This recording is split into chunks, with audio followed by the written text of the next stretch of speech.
La jeunesse congolaise, une priorité pour le gouvernement, mobilisée à travers l'art, à l'occasion de la cérémonie officielle de la finale du concours national artistique, patronné par la ministre de l'Environnement, du Développement durable et du Bassin du Congo, secrétaire exécutif de la Commission climat du Bassin du Congo, Arlette Soudan-Nono.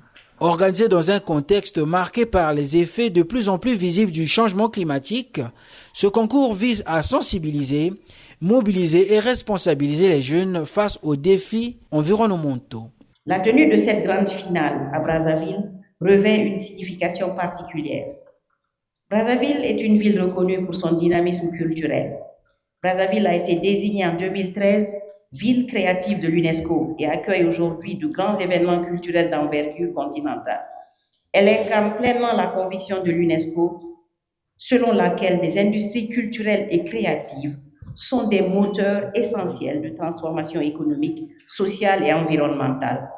À travers le théâtre et la peinture, ces jeunes issus des départements du Congo ont démontré que la créativité peut être un puissant levier de construction, un avenir plus résilient et durable face à l'urgence climatique, a reconnu la ministre en charge de l'industrie culturelle. À travers le théâtre et les arts plastiques, ces élèves ont appris à observer leur environnement, à comprendre les enjeux climatiques et à traduire leurs préoccupations en forme artistique, accessible à tous. Prenant la parole à son tour, Arlette Soudan-Nono a rappelé que cette initiative environnementale s'inscrit dans les actions concrètes du président Denis Sassou Nguesso qui place la jeunesse au cœur de la lutte contre la protection de l'environnement. Jeunesse du Congo! Alors là, vous avez gagné des applaudissements.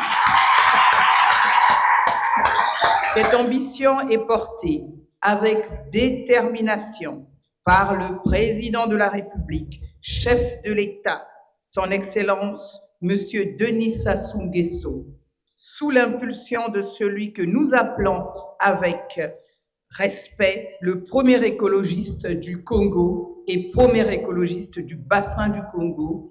Ces engagements se sont traduits par des actes forts. C'est dire combien le concours qui nous réunit aujourd'hui résonne avec la vision du chef de l'État, car il place la jeunesse au centre de la transmission et de la sauvegarde de notre bien commun.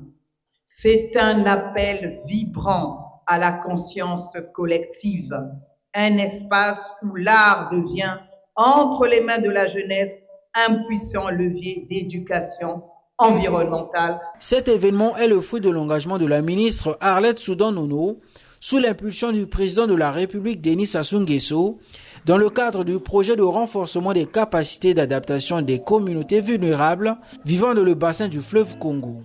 Ce projet a permis pour la première fois au Congo de bénéficier d'un fonds d'adaptation d'un montant d'environ 10 millions de dollars afin de renforcer la résilience des communautés vulnérables du bassin du fleuve Congo.